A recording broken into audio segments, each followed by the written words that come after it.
OU అధికారులు hostel మూసివేతపై ABVP Telangana state universities convener Jeevan ఘాటుగా స్పందించారు. అధికారుల అనాచ నిర్ణయాలతో విద్యార్థుల భవిష్యత్తు ప్రశ్నార్థకమవుతోంది. 10 ఏళ్ల నిర్నిక్షత అనంతరం ఉద్యోగ నోటిఫికేషన్ విడుదల చేశారు. విద్యార్థులు తమ ఆంక్షలు నెరవేర్చుకున్నందుకే పరీక్షలకు సన్నద్ధమవుతుంటే యూనివర్సిటీ అధికారులు విద్యార్థుల కడుపుపై కొట్టే ప్రయత్నం చేస్తున్నారని మండిపడ్డారు.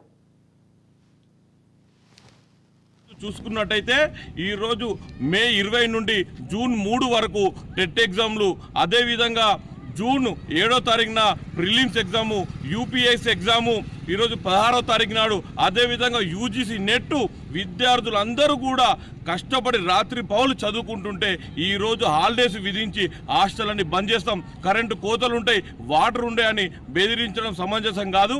ఇప్పటికైనా ఓయూ అధికారులు స్పందించి హాస్టల్ ఓపెన్ చేసి కరెంటు వాటర్ ఫెసిలిటీ కల్పించాలని ఏపీబీ డిమాండ్ చేస్తుంది. అదే కాకుండా ఈరోజు